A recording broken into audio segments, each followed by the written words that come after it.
నమస్తే and welcome to hit TV. ఈ మధ్య సోషల్ మీడియాలో తెగ వైరల్ అవుతున్న కుమారి ఆంటీకి కష్టాలు చుట్టుముట్టాయి. ఆమె వల్ల ట్రాఫిక్ సమస్యలు తలెత్తుతున్నాయి. దీంతో కుమారి ఆంటీపై పోలీసులు కేసు నమోదు చేశారు.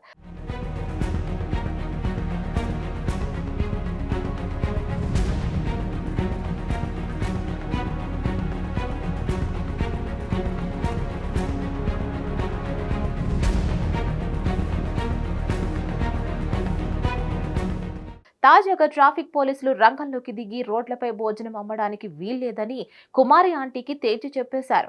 ఇలా చేయడం అన్యాయం అంటూ పలు ఛానల్స్ ఆమెకు మద్దతుగా నిలుస్తున్నారు. కుమారి ఆంటీ ఫుడ్ కోర్ట్ ఎత్తివేతపై తెలంగాణ సీఎం రేవంత్ రెడ్డి స్పందించారు. ట్రాఫిక్ రద్దీ, ట్రాఫిక్ జామ్ కారణంగా కుమారి ఆంటీ స్ట్రీట్ ఫుడ్ కోర్టును పోలీసులు తొలగించారు. ఇక ఈ విషయంపై విమర్శలు రావడం, పెద్ద ఎత్తున మద్దతు రావడంతో సీఎం రేవంత్ రెడ్డి స్పందించారు. కుమారి ఆంటీ ఫుడ్ కోర్ట్ ను అక్కడే కొనసాగించాలని, ట్రాఫిక్ సమస్యలు తలెత్తకుండా చర్యలు తీసుకోవాలని కోరుతూ తెలంగాణ డీజీపీని ఆదేశించారు రేవంత్ రెడ్డి. కాంగ్రెస్ ప్రభుత్వంలో ప్రజాపాలన నడుస్తుందని, పేదల, బడుగు బలహీన వర్గాలకు అండగా ఉంటుందని అన్నారు.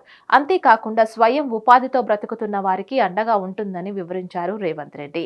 కుమారి ఆంటీ హోటల్ నిర్వహించుకునే విధంగా ట్రాఫిక్ పోలీసులు అనుమతి ఇవ్వాలని స్పష్టం చేశారు. అంతేకాకుండా త్వరలోనే కుమారి ఫుడ్ స్టాల్ ను తాను సందర్శిస్తానని సీఎం రేవంత్ తెలిపారు. ఈ మేరకు CM CPRO Ayodhya Reddy X వేదికగా పోస్ట్ చేశారు. దీనిపై మరిన్ని అప్డేట్స్ కోసం కీప్ వాచింగ్ హిట్ టీవీ.